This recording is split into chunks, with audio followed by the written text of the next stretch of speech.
few years ago, I watched a YouTube TED Talk about how some people use correlating evidence as facts or causation to support a line of thinking. And for whatever reason, this presentation popped right into my head shortly after watching a news segment where a bunch of entitled Gen Z adults were whining about having to pay back the student loans they took out to get their degree in gender studies or whatever nonsense degree they were convinced to get by self-serving college counselors. The next segment was another group complaining about the limited opportunities for gainful employment in their chosen career fields. What struck me was the common thread each of them stated they felt. They believed they were victimized as a result of some abstract reason, not the repercussions of their poor choices. Some of them reasoned that it was because of their race or ethnicity, others because of their chosen gender. But what it all boiled down to is people refusing to take responsibility for their actions and using correlating evidence of their failure to support their victimhood mentality. In this episode of Office of the Patriot, I'm going to uncover the Democrat Party's skillful manipulation of teens and young adults in the area of woke victimhood by using only correlating evidence to bolster this belief.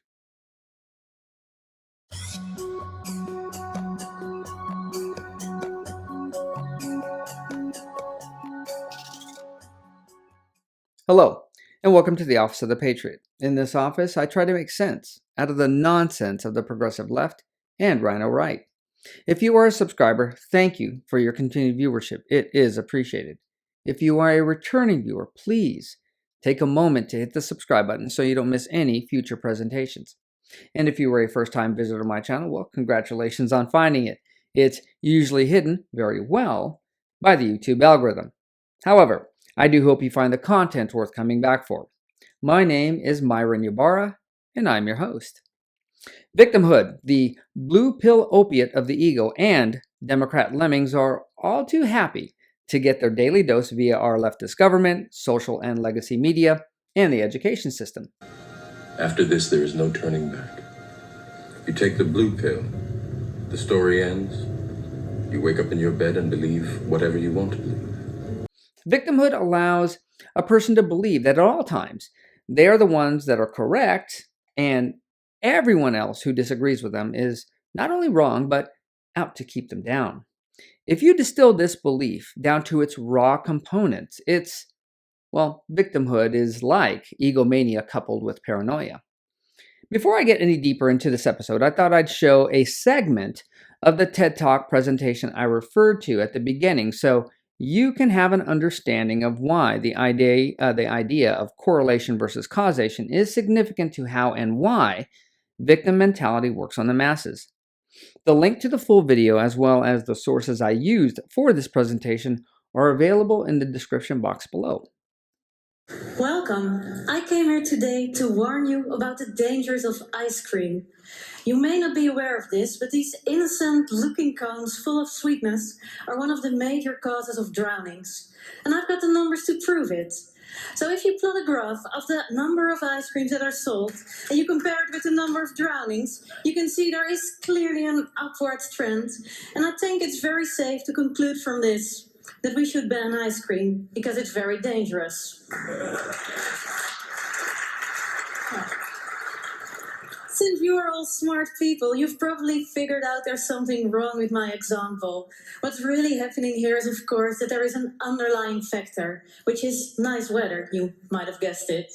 And if the weather is nice, more people will go out swimming and unfortunately drown, and at the same time, more people will buy ice cream. And it's not the ice cream that's causing the drownings. And here it's really easy to see that there is something wrong, but jumping to an incorrect conclusion about causality when you see a correlation is the most often made logical mistake. And today my goal is to make sure that in the future you can recognize this mistake, and I really hope you can avoid making it in the future for yourself. The media and our education system are pushing the belief that because of your race or your gender or sexual orientation or religion, you are an oppressed person. They'll use correlating evidence to support this belief, like slavery, Jim Crow laws, and even isolated incidents like the death of George Floyd, to make it seem like everyone believes this way. However, the left will leave out all of the strides and events that were pivotal in making slavery and racism and all of the bad vices we endorse as a nation a thing of the past. The truth is, race and all other immutable characteristics people are born with really have no bearing on a person's success in the United States. Ambition, drive, marketable skills, and opportunity is all that anyone needs to be successful. And I say this because if slavery, Jim Crow, and racial bias were alive and well today, no black person or any person of color would ever be successful. This is the essence of equal opportunity as opposed to the Democrat ideal of equal outcome. To illustrate my point, let's take a look at African immigrants from Kenya. Kenyan immigrants have been ranked as the third most industrious foreigners in the United States, according to a 2018 Bloomberg report. This is because most Kenyan immigrants come to the United States through legal channels. They are highly educated in STEM-related fields and have strong family connections. The leftist elites skip over this metric to promote the victimhood mentality so that the lemmings that follow this ideology will direct their anger and their rage at another group of Americans. And no, it's not white people the left really wants minorities to hate, no matter what they preach on CNN. It's conservatives. In reality, it doesn't matter what race you are or what God you pray to or what gender you identify with to progressive liberals, or progressive liberal elites rather, as long as you focus your rage at someone other than them. So you're only a black American, or you're only gay or trans or any other social group, a victim, as long as you're on the dole and or voting Democrat. The minute you start asking questions and thinking for yourself, working hard to provide for your family, and you go to church, you are now the enemy. This type of mental gymnastics is easy for the receivers to believe if they feel they are already downtrodden and underrepresented. I'm sure some of you knew at least one kid in school who was bullied for years. And let's say this kid decided that everyone at the school is guilty of bullying him and he seeks retribution by shooting up the school. Prior to the shooting, most people would empathize with the hurt that kid feels, the victimization of that kid.